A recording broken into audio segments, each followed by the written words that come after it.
Great Read Aloud for Read Across America Week. Today we're going to be reading Those Shoes. All right, let's get going.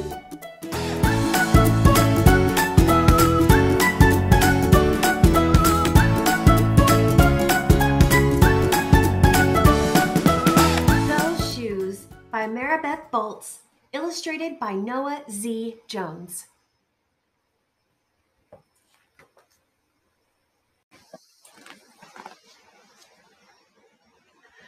I have dreams about those shoes. Black high tops, 2 white stripes. Buy these shoes. Grandma, I want them. There's no room for want around here. Just need, Grandma says. And what you need are new boots for winter.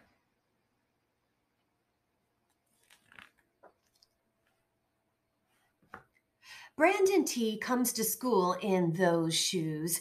He says he's the fastest runner now, not me. I was always the fastest before those shoes came along. Nate comes to school in those shoes.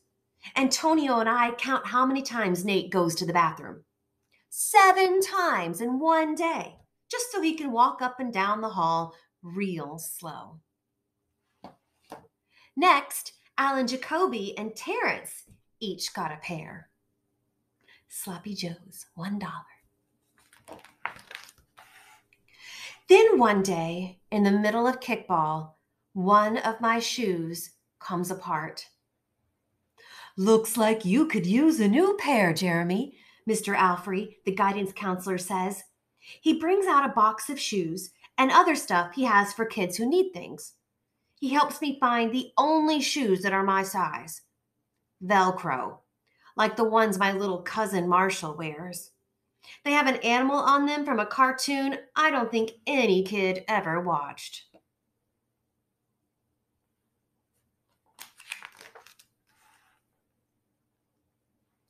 When I come back to the classroom, Alan Jacoby takes one look at my Mr. Alfrey shoes and laughs. And so do Terrence, Brandon T., and everyone else.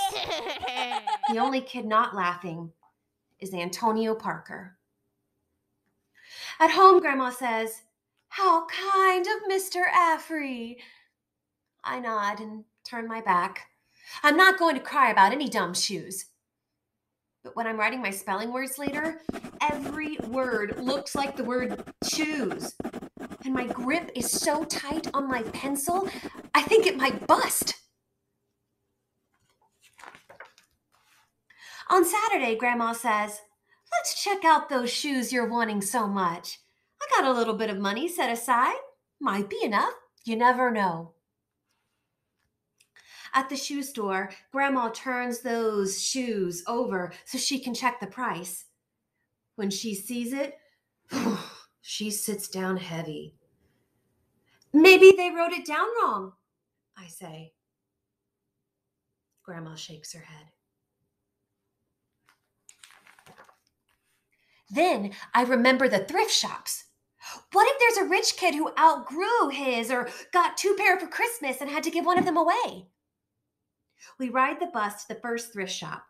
Black cowboy boots, pink slippers, sandals, high heels. Every kind of shoes except the ones I want. We ride the bus to the second thrift shop. Not a pair of those shoes in sight. Around the corner is the third thrift shop. I see something in the window.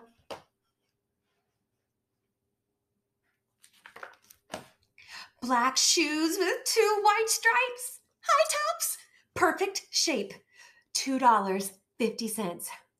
Those shoes. My heart is pounding hard as I take off my shoes and hitch up my baggy socks. "How exciting," Grandma says. "What size are they?" I shove my foot into the first shoe, curling my toes to get my heel in. I don't know, but I think they fit.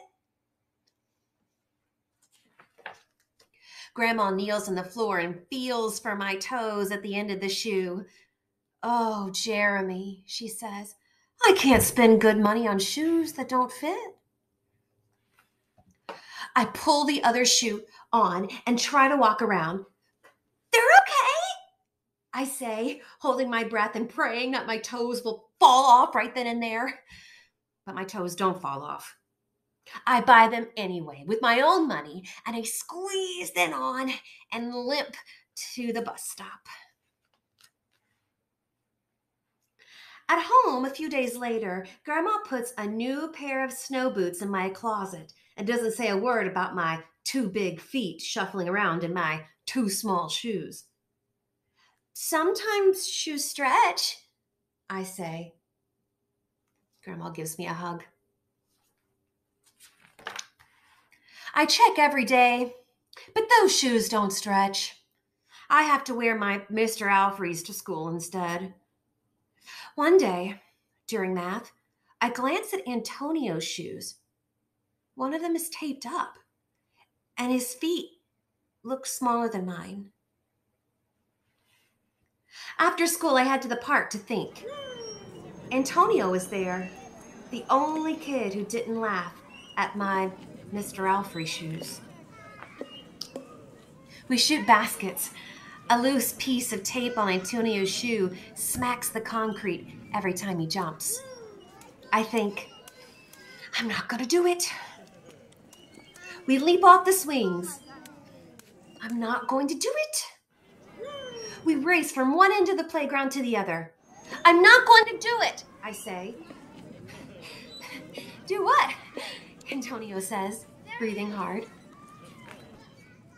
Grandma calls me for supper and invites Antonio over too. After supper, he spies my shoes. "How come you don't wear them?" Antonio asks. I shrug. My hands are sweaty. I can feel him wishing those shoes were his.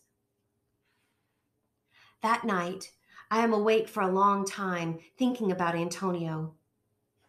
When morning comes, I try on my shoes one last time.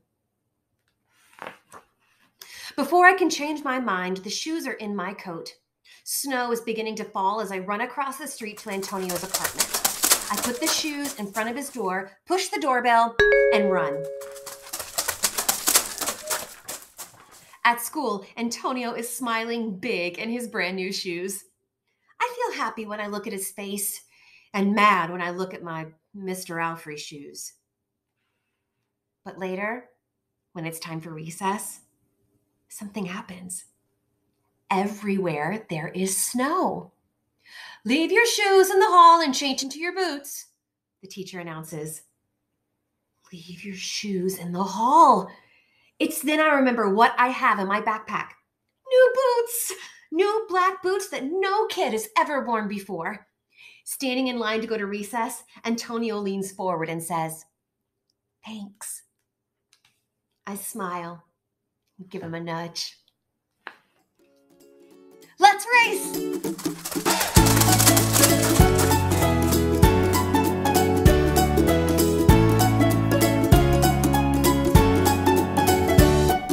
Such a delightful tale. I wonder if there's anything that you could connect with in that in getting new shoes. That again was Those Shoes by Maribeth Boltz. Hope you loved it. Have a great rest of your Read Across America week. Bye.